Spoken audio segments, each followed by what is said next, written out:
Welcome back to Tactical and Practical. I'm super excited for a guest episode. If you guys haven't figured it out, this is like the summer of guests here on Tactical and Practical. I'm learning from a bunch of smart people these days, and I wanted you guys to be able to experience that as well. And I'm super excited to have Harry on. If you guys do not know Harry Delmage, he runs Roly Poly Digital. It's a performance agency that's absolutely crushing in it. He's based in Britain, but he's got clients all over. I've learned a bunch from him, and I'm super excited to chop it up today. Harry, what's up, man? How are you? What's up, man? Thank you for having me. You nailed the last name as well, by the way. Yes. You hit that perfect. That was great. Dude, I wrote it down. That's why. Yeah, yeah. Nah, thank you for having me, man. Long-time listener, so excited to be on. I want to quickly tell the story of how we met, digitally at least, because you have tweeted something that is still to date my favorite tweet in D2C Twitter history. Do you know the one I'm talking about? Yeah, I know the one. Yeah. So people started sending me this tweet one day, and by the way, I respect the hell out of you not tagging me in this. But you were talking about how like everyone's complaining these days, and you said this side of X can be so negative and whiny. People need to get outside more. I think the only tweets I enjoy these days are from the guy who drinks whiskey and sells watches. And a bunch of people sent it to me and were like, "Did you pay for this? Do you know this guy?" And I was like, "I have no clue, but I'm going to print it out and frame it." I mean, at that time it was true though. Like everyone was just like bickering at each other, like making silly comments, and you were just enjoying whiskey and then posting pictures of steaks. I was like, "Fuck yeah!" This is just one guy having a good time. Yeah, and just like the MER numbers going up, and I was just like, "That's what we're here for. That's what we're here for." Like everyone needs to chill out. Love it, dude. Appreciate that. Well, that's what got me to follow you. By the way, if you guys want to get a follow from me, all you have to do is tweet something super complimentary of me.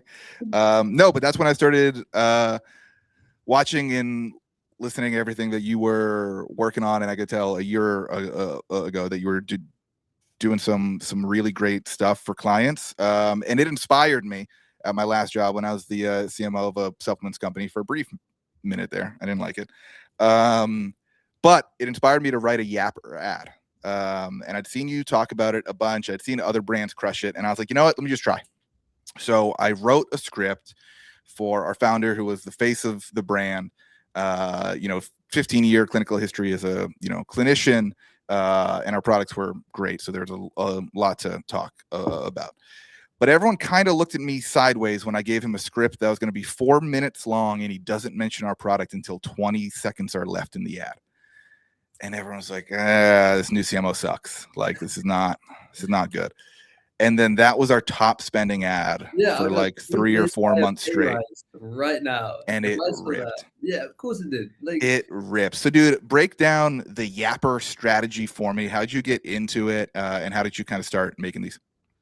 Yeah, that's a good question. Yeah, and by the way, if you're working at a brand or like you're working with some like, maybe like a marketing managing team and they don't like your script, that shit is about to pop off. Yes. Yeah. Telltale sign it's about to rip. Yeah. When they say they love it, like there's only a few people like, I won't dox them, but the one that we wrote over the weekend that popped off, they like messaged me. I was like, that shit's fucking fire. And I was like, okay, only because it's you saying that do I actually. But if like any other time someone says that, I'm like, it's fucked. Dude, it's so true that sometimes I gaslight myself into like thinking my good ideas aren't good. Like when I write a headline and I'm like, that's a banger. I'm like, no, it's not. Get that thought out of my head. Because if I think it's a banger, it's not going to win. Yeah. No, it's tale as old as time. If the marketing manager doesn't like it, you wrote a banger, and you better try and get that push through. Yeah.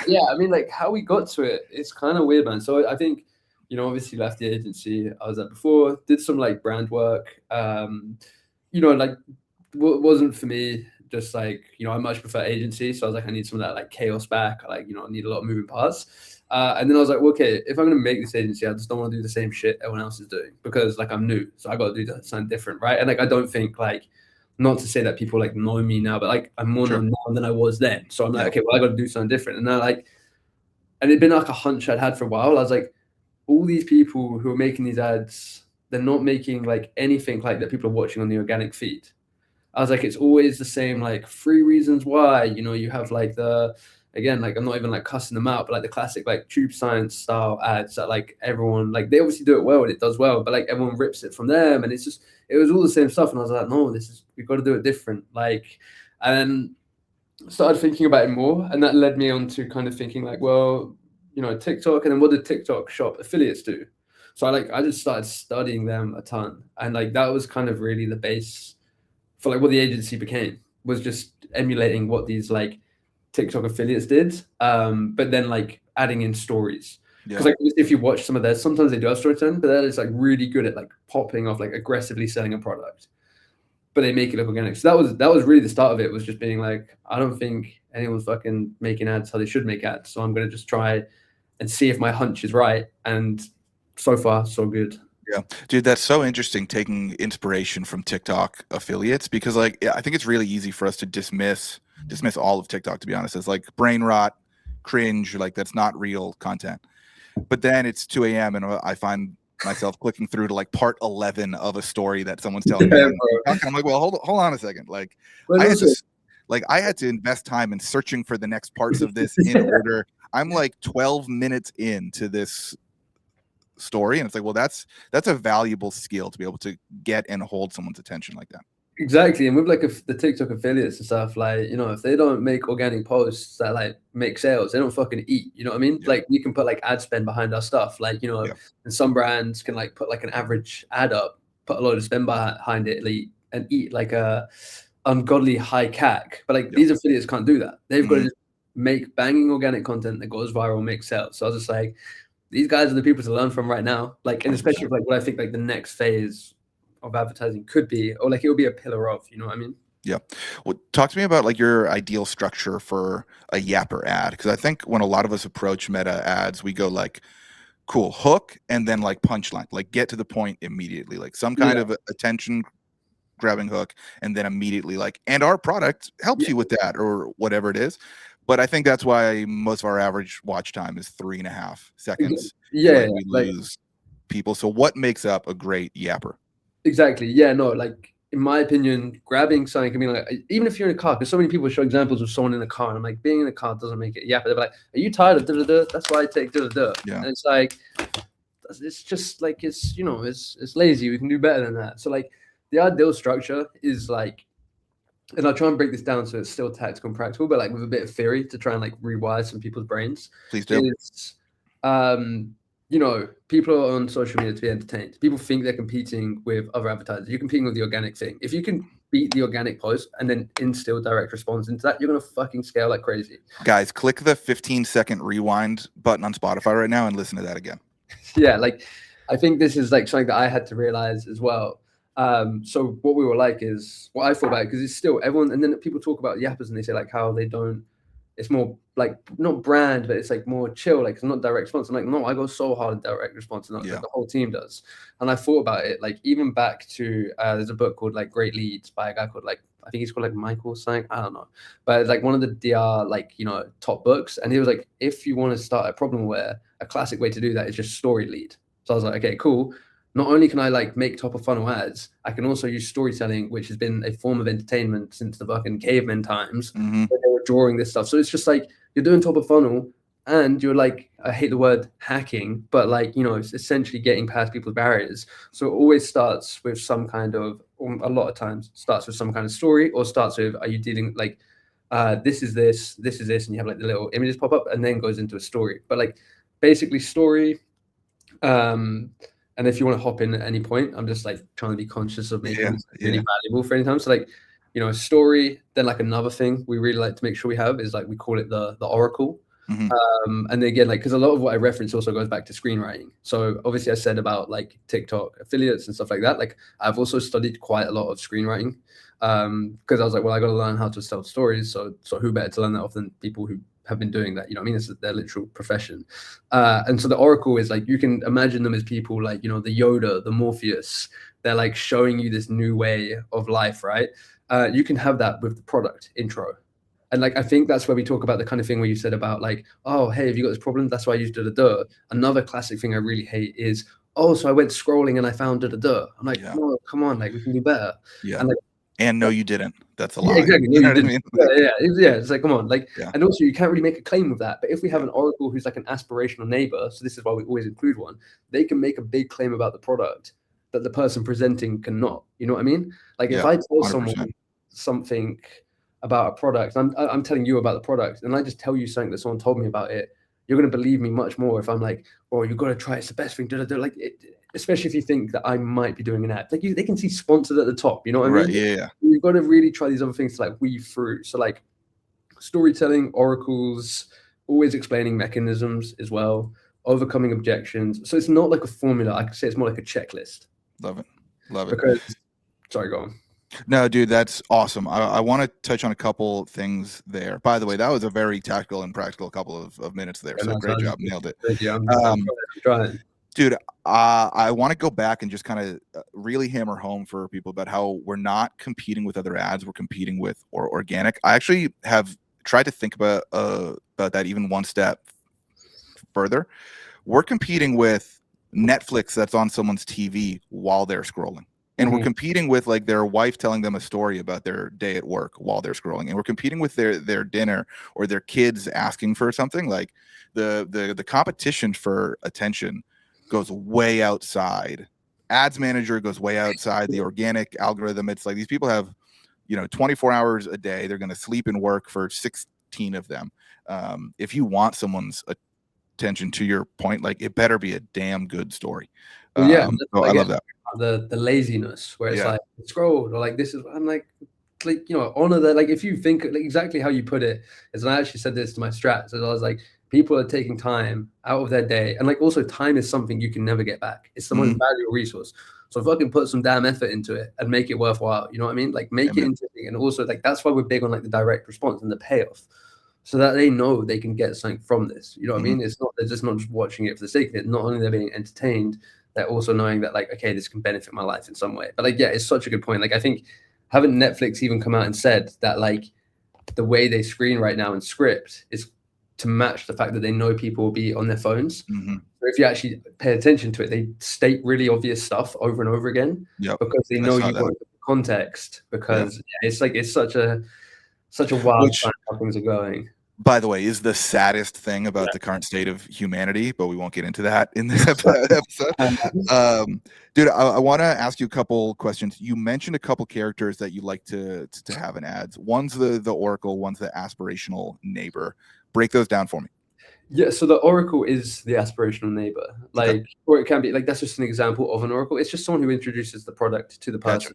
Gotcha. It could be a sister, it could be a friend, it could be a medical professional. It has could be a trusted source. Exactly. In that person's life. Because like, again, like it is very common. And again, I think about things very literally. Like it makes a lot of sense that if you had this problem, you would go talk to your friend, you would go to the doctor, you would look, it's like herd mentality, right? Like, okay, you might search online and that can get you far enough, but like you'll also look for validation in that decision by asking people around you and people that you trust. So like, has to be trusted. And sometimes the ones that I like is it's like someone that's trusted who like is a bit of an expert too. So it's just like a sister who's a dermatologist or something. Yeah, makes sense. Yeah. I mean, it's all like, you could argue about gray hair, but right. Dude, I love that you've touched on the laziness of marketers a couple of times, because I think we undervalue people's attention. I think we undervalue their money. And to me, like I still get blown away like once a week when I think about it, that I can press buttons on my laptop here and get people all over the world to give me their hard-earned dollars that most of the world, by the way, does not have an excess of. And I think about a lot of these ads, let's call them hacky ads, let's call them hackers instead of yappers, that are like, quick, clickbaity kind of hook and then right into a product thing. Like I always want to challenge those marketers to be like, hey, do you think you're going to trick someone?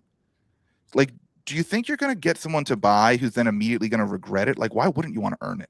Why wouldn't you want someone to watch your ad in full, read every word of the landing page copy, and then once they purchase, be happy and proud of that decision for the following days and weeks and months? Because all I want to do is acquire as many high value customers as possible. I don't want people that I tricked once and I got one over on them who are never gonna come back.